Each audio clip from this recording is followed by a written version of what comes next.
cut to the people chasing them. So there was a sense of intensity throughout the whole thing. And they did that by having the tap dancers represent the gangsters.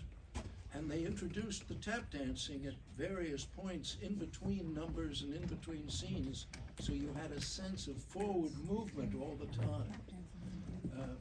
That was the biggest issue, as I recall, in trying to make the stage production work. Yeah, but originally the tap dancing wasn't in the show.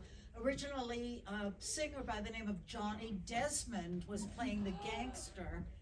And when we were in Toronto, we were out of town in Toronto, and Gower decided to change that and bring in Steve Condos, the great tap dancer, and put a fantastic tap number in the show with the gangsters, all the gangsters. And so Johnny Desmond was out in Toronto, and the tap number was in. And the chase. And the chase. And the chase. And the chase, yeah. And as the biographer of Gower Champion, what would you like to add to all of this? This is, you go back to the original source, which was 1935, as a French film, Fanfare d'Amour, and then in 51, the Germans came along. They did their version of it, and Wilder and Diamond came along in 59 with the film. Getting the rights to the film was a real problem. Prior to Sugar, the producers, Broadway producers, Fryer, Carr, and Harris, attempted to do a musical version called Doing It All for Sugar. And they couldn't come up with the rights. The Mirish Corporation that owned the rights, producers of the film, Some Like It Hot, did not give in to that. And then, so what David Merrick did was he bought the rights to the French film and the German film and assigned Jerry Herman and Michael Stewart to do the music and book. Gower was in on that as well. It was a reunion of the Hello Dolly crowd. So, but again, the Mirishes said, if you use an iota of Some Like It Hot, we will sue you. So, Jerry Herman and Michael Stewart vacated the project. In the meantime, David Merrick got the rights to Some Like It Hot. And he hired Bob Merrill and Julie Stein, who were kind of on the outs with Gower at the time because they had just done Pretty Belle with Angela Lansbury that closed out of town in Boston, as many of you know. So there was a little edginess there, I suppose, in the beginning. But they cleared that away, and voila, you have Sugar as we saw it tonight. And Tony and Eileen, your auditions or how you got involved with this production. Right, well, I went to the first audition as a dancer, and you know, there's always hundreds of girls there, and you get eliminated and cut down, and then I had a callback. And it's funny, I don't totally remember the audition, but I do remember getting the job. And the one thing I do remember is we were standing in line, and Gower always kind of looked at everyone, every girl, and went down the line and said stay or leave or whatever. And I just remember getting the job, and I think I was in another show, so I had to leave that show and go into Sugar. Yeah, I was in On the Town, that's what it was. On the Town, yeah, the revival with Ron Field. And I gave my notice, and he was not happy. But the show On the Town was gonna close anyway. So then we rehearsed up in 80th and Broadway, the old American School of Ballet Studios. Yeah, way up there. Now it's a big Barnes and Noble or something. But they were great studios. The beautiful floor, wooden floor. Remember that, Tony? The big studio. And Balanchine used to rehearse there with the New York City Ballet. It was great studios. And Gower, when he was rehearsing, he had a red light on the door, and we all had to sit outside the studio. And when the red light was on, you couldn't go inside and watch rehearsal. You had to stay out until the red light went off. Mr. Merrick did not like that, as I Really? heard. Yeah, and so, and also Gower, I don't know if I should say this, but he had a way of, letting a few people go during the rehearsal process. And he let a couple of the, Sweet Sues go, and a couple of the Sugars go, I think, or the Sweet Sues. The Sweet Sues, I think they were a couple. Don't You don't remember. remember? Revolving door. Eileen, do you remember what you sang at your audition? No. That's okay. Tony, how did you get involved? I was very fortunate. I did 5 shows in a row on Broadway for David Merrick, and I never had to audition for Sugar. I was at a party on the West Side with some friends of my parents, and Julie Stein was there. And he came up to me and he said, "You're supposed to audition for me next week." And I said, "That's right, Mr. Stein." And he said, "I tell you, kid, if you sing for me now, You don't have to you audition. don't have to." So I sang. I can't remember what I sang. I had an audition song that I sang whenever I had to audition for something. And I believe it might have been the man who wrote Finian's Rainbow. Thank you. Not Yip Harburg, he did the lyrics, the music. Burt Lane was at the party, and I think my audition song was a Burton Lane song. So he played the piano in a room of about 30, 35 people who were just all guests at this party. And I sang the song. And I think he said to me, "You don't have to come in next week." Great way to audition. Julie liked to play the piano. I still remember him in one of the little rehearsal rooms, and he was trying out a song. He was pulling it out of his trunk. He wanted to put it in the show, but it didn't sound really great, but he was plunking away on the piano. I loved him. He was great. He was great. And Tony and I are fortunate because we were in an era when we were with these giant legends, these people that were so brilliant and had such a history and a reputation and a background and had done fantastic things, and we would just could talk to them and be around them and rehearse with them, and it was great. It was a great time in New York and a great time for Broadway. And that last song that Sugar sang, that was cut from the show. Yeah, and we were in Toronto when that got cut, and I said to Julie, "Why did you cut the song, Julie? It was so pretty." And I'm not gonna tell you why, but here I am just talking to Julie Stein like he's my friend Jeff in the audience. That's the way it was then. It was great. It was great. Tony, tell us a little bit about working with the late great Robert Morse. Yes.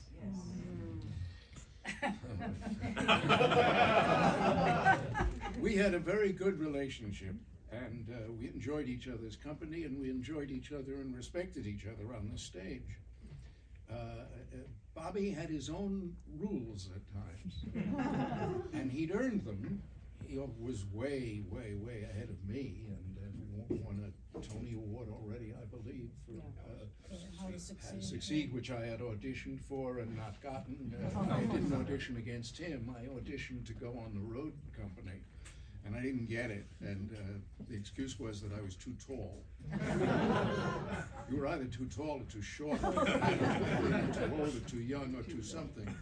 But Bobby had a terrible habit. I have to disclose it. I can't be honest without doing it. He would find somebody in the third or fourth row shortly after making an entrance, his first entrance, and he would look them dead in the eye and he would establish a friendship with them. He would break the fourth wall. Now, if there is one rule that we all learn when we first start to act, is that the world behind that fourth wall, that imaginary wall that makes what's real different from what's being created behind it, so that the audience gets involved with what's behind it. So one of your first lessons as an actor is do not break the fourth wall. Unless it's in a style or a genre. I mean, Shakespeare people deliver monologues and solos out front, but they're talking either to God or they're talking to themselves. They're not talking to somebody sitting in row. So when Bobby would do this, and he did it regularly, there are 45 people on stage pretending to be other people in a situation, in a set of circumstances that suddenly is broken and dismissed. And what do you do when that's happening? I was in a play in Las Vegas when I was about 24 years old with Milton Berle, who was wonderful.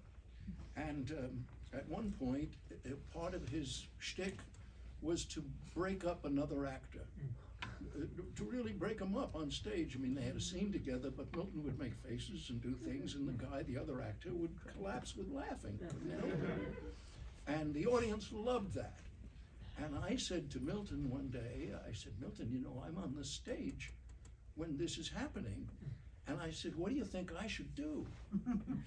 Because I'm involved in a story, in a plot, in a play. It was called Never Too Late.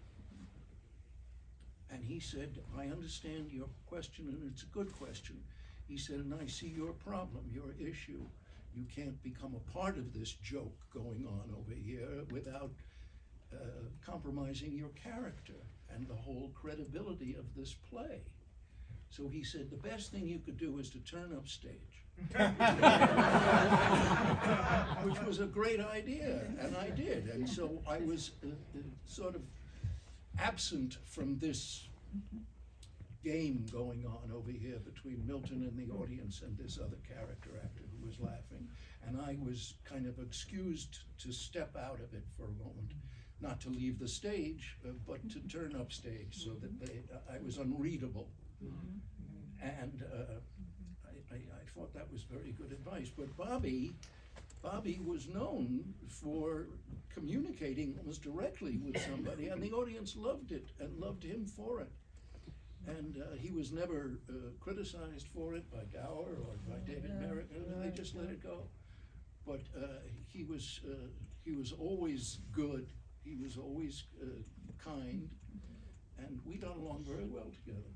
He was great. Bobby was great. John, would you tell us a little bit about your first set designer on Sugar? Joe Melziner was the original scenic and lighting designer for Sugar, yeah. And something went on, and Gower apparently had approved the designs, such as they were.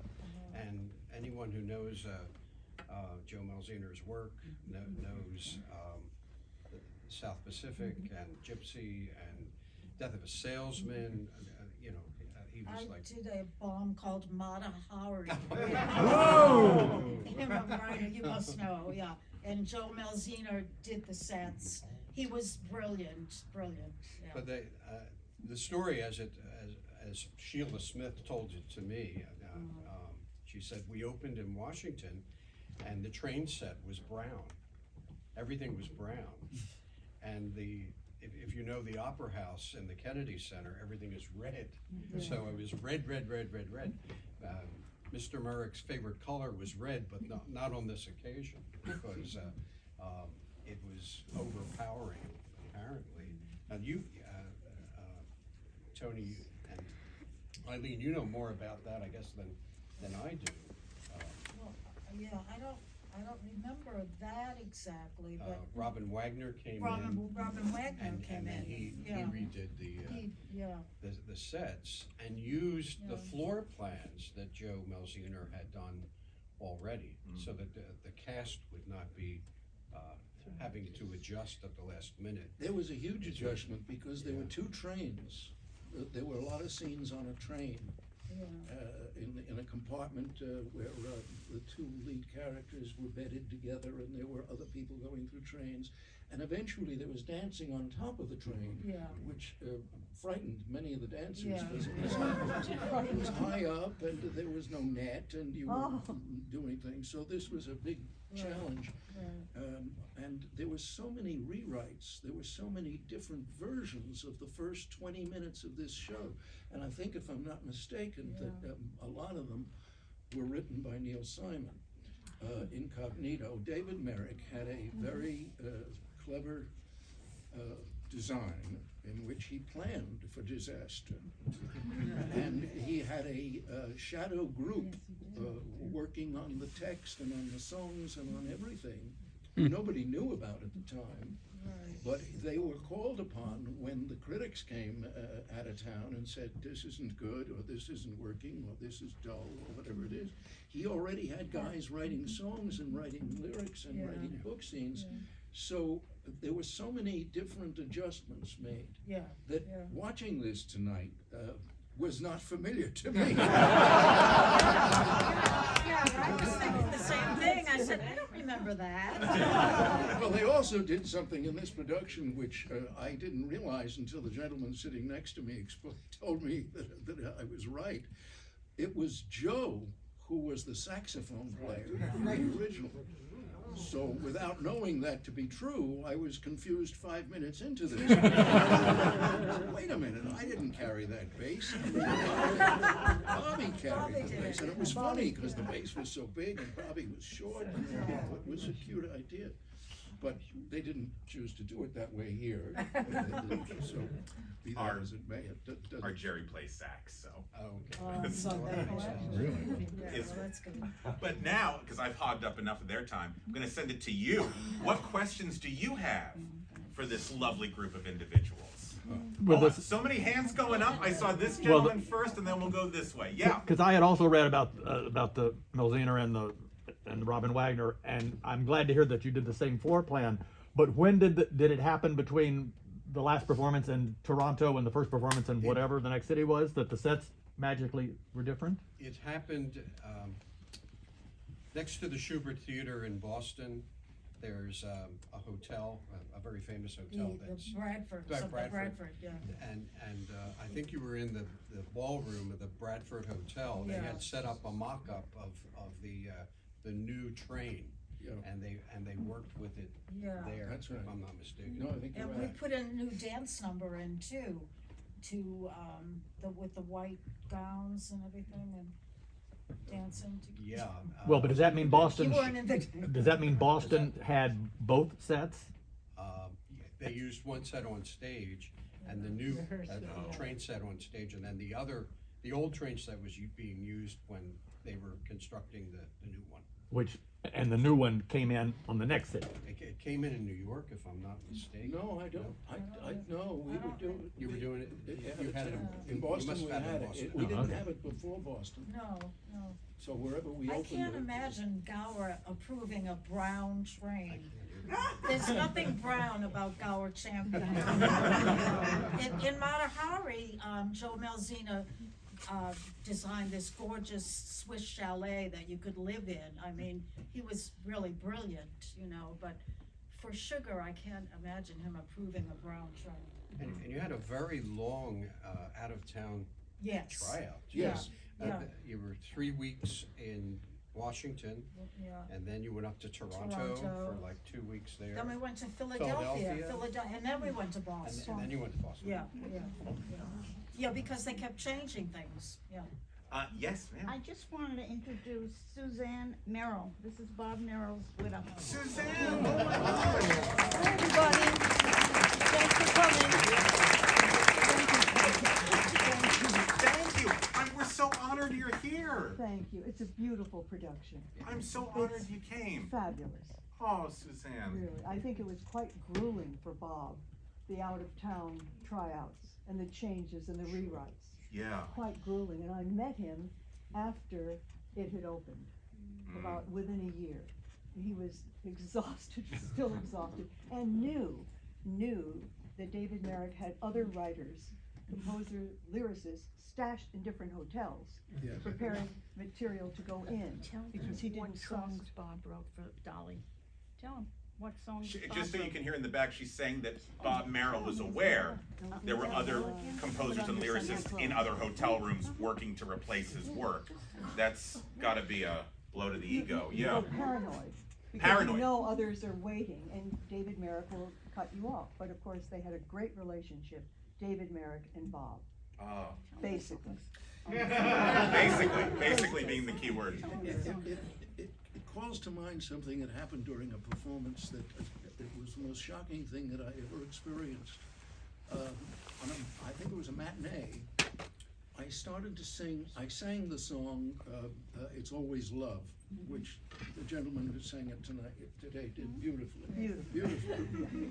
But suddenly, towards the end of the song, I heard booing and hissing. And I'd never been booed or hissed on a stage. I didn't know what was wrong. And I came off and I was really, Shaken? in a state of, what the hell is that? What did I do? And when I came out the stage door, there were 3 or 4 women there. And they wanted to explain to me why they were booing and hissing. And they were the ones who were doing it. And after expressing my own anger at them, they were hissing and booing because they were the beginnings of the Me Too movement. And they found, they didn't know that, and I didn't know that. This was 1972. Nothing had happened No. except 5,000 years of chauvinism. But they saw that song as a very chauvinist statement, in which a man resented the fact that a woman had feelings, that women wanted love and men wanted sex. And I put that out there because I think a case can be made that that's true. It is. So these women were responding to that song and what it said. And it was way ahead of its time in its way. It's sort of, and even the response to it in this audience today, I think, was different than its response to anything else that you saw tonight, rather. Because it's ahead of its time, without realizing perhaps that it really was hitting on something that was true. That's something the audience knew, and these women were upset about that. Wow. Wow, So anyway. thank you. Now it's women want sex and men want love. What are you doing later? We matchmake here. We matchmake. This is a mitzvah. Yes. I have a comment and a question. I just first want to say I came into this totally cold, never heard it before, and the thing that really stood out for me tonight was Bob Merrill's lyrics. They are brilliant lyrics. Thank you. I mean, there's so much I was very impressed. So Thank you. That was great. I'm curious, John, does any of Jerry Herman's score survive? Did he write songs for his version? I believe it's in his archives. Yeah? But My there were songs information written? on that particular aspect comes from Jerry. I mean, and he showed me the music and so forth, and the work that he and Michael Stewart had done. And where his papers are these days, I don't know. I'm not, probably the University of Florida. I would think, As I understand it, and I could be wrong, I believe maybe 12 or 13 songs were drafted or written that are in the archive. And we were talking about this before the show. It was set in the 1940s, right? Post-World War II. It was a post-World War II show, yeah. One of the Girls was the title of the Jerry Herman, Michael Stewart version. Fascinating. Thank you. And so, yes, sir. Yeah, I was the candy boy, as I said to Tony, at the original production for most of the run. About 6 months into the run, if I'm remembering correctly, they changed the title song. There was a different title song. And I'm wondering, was that Julie Stein and Bob Merrill, or was that Jerry Herman? I could never find out. it kind of went sugar, sugar, one sweet hunk of deliciousness. Sounds like Bob. It does, doesn't it?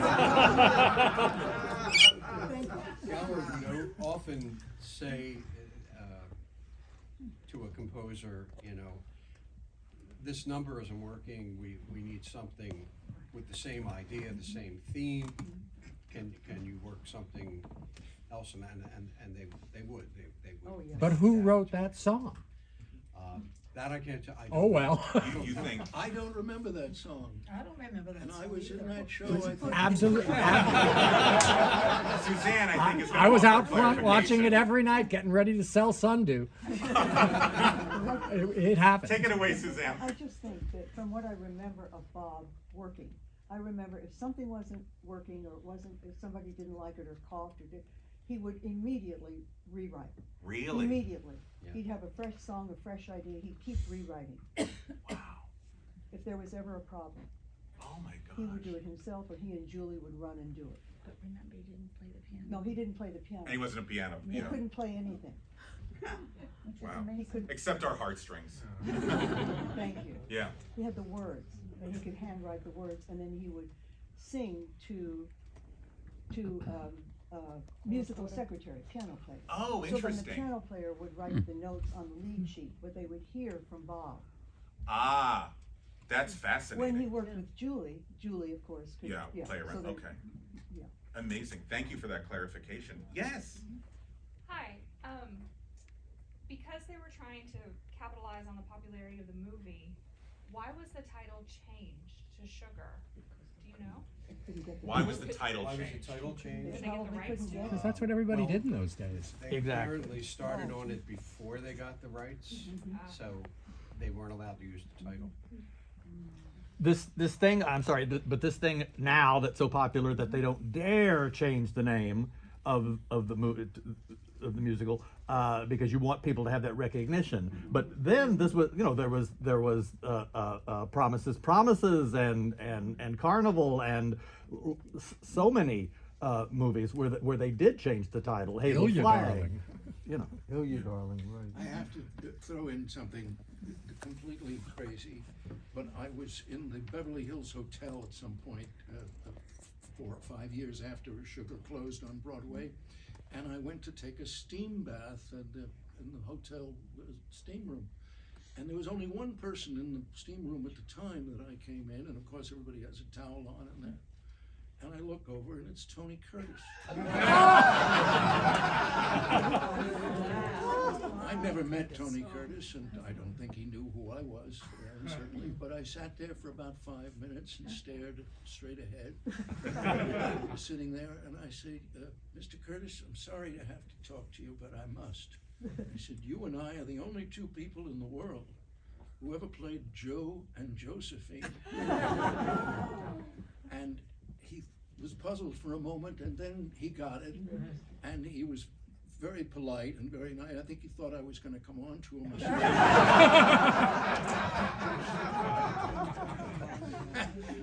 And he left shortly after that. That was my only meeting with Tony Curtis. And we have time for one more question before we let these lovely folks go home. Yes, sir. Mr. Roberts, I actually said hello during the intermission. I saw the show in 1972. I was 11 years old. I was 11 years old when I saw the show. And, I'm going to squeeze 2 questions in here. The first one is, when you watch it and you hear the songs that you sang, I was just wondering, do you kind of like sing along in your head? Like, do you remember the songs? Like, do you remember? That's a great question. I'd say about 50% of the time, I knew what the next line was going to be as my character sang it. But the other 50% of the time, it was a complete surprise what the line was. And it may have been because the line was changed somewhere before this or during, or I have no idea. But it's been 50 years since I heard any of these songs. Yeah. And The arrangements are different too. weren't they, the Well, we had orchestrations? 26 people in the pit. Right. I mean, there was a piano and a drum, and we had like 40 musicians, right? Exactly. So I said, I don't remember that song sounding like that. And you're gonna squeeze in one more, you said, go for it. So you and Elaine Joyce and Robert Morse, were you friendly? Or did you stay friendly after the show, or how does that work when you work together for like a year, so close, like every day working together? Yes, that's a great question too. Because there's such a disciplined behavior 8 times a week over months, 9 or 10 months of this show, you tend to not hang out all that much in between shows. You need some space so that you come back in fresh to pretend you're the characters that you believe you are when you're acting. And you want to believe the other actor because they're believing as much as you are. And you meet in the middle somewhere. And that's what makes it different from night to night. It's never the same. Even the audience which come in, they could come in 4 times and say, well, it's the same as the time I saw it before. It's not. It's never the same because your breakfast wasn't as good as it should have been. Whatever, it's always different, which is why the biggest lesson you learn, I think, is to listen. Because if you really listen hard, you will know what's different in the person who's talking to you. And they're trying to do the same thing by listening to you so hard, so that their line comes out as if they've never spoken it before. And the audience is a participant in this as well. If they laugh, and sometimes they do, and sometimes they don't. Saturday nights, they hardly laughed at all. Wednesday matinees, they laughed like crazy. So you can't just leave holes where they don't laugh. You gotta pick up the cue. So you're listening to the audience reaction at all times, but you're also trying to listen as purely as you can to what the other person is speaking and saying to you, so that you have an original thought or original feeling that you can imbue your next line with. So it's always different, it's always alive if it's good. So outside that concept, you go your own ways. It doesn't mean you don't stay friends or you don't reacquaint yourselves at some point years later if you happen to be together. But it doesn't always foster intimacy. If it does, it leads to marriage. What a great way to end. Good thought. Big hand for these lovely.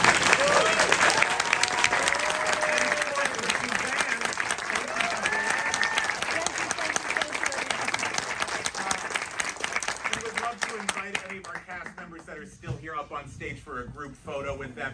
Everyone else, have a wonderful evening. We only have 4